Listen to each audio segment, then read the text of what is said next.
Hello, it's September 25th, 2015. I'm Megan Petersen with your Ketchikan Daily News Weekly Recap. A local man was sentenced to 3 years in prison with 2 years suspended this week for a charge of criminally negligent homicide. 33-year-old Joshua J. Wodega was convicted on January 16th by a Ketchikan Superior Court jury of the Class B felony. The charge stems from the October 2013 death of 32-year-old Levi Adams of Leawood, Kansas, while the two men were commercial diving for sea cucumbers near Mountain Point. To breathe underwater, they were using an air compressor that was meant to power tools, even though it was labeled with warnings not to use for breathing. The compressor and filter malfunctioned, and while Wodega made it to the surface, Adams drowned.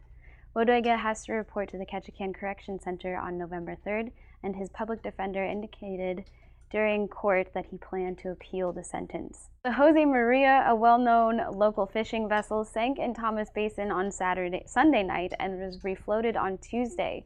The Jose Maria is a 43-foot 1940s-era fishing boat that is featured on the Potlatch Bar's logo.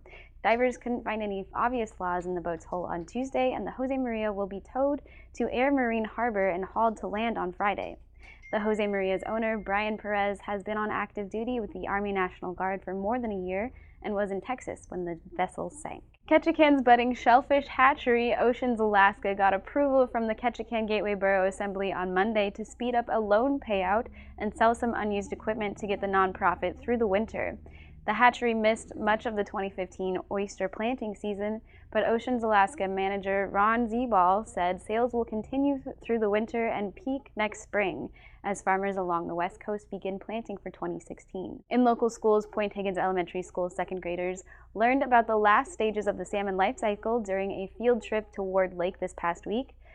Forest Service staff led the students in the field trip where they learned how to spot coho nests. The students study the salmon cycle throughout the year. The class even raises salmon eggs over the winter that they donate to the Southeast Alaska Discovery Center for display in the summer. In local sports, Ketchikan High School's cross-country team will compete in the Region 5 championship meet on Saturday in Juneau. The top 7 K-High runners will compete in the 4A races against Juneau Douglas and Thunder Mountain teams.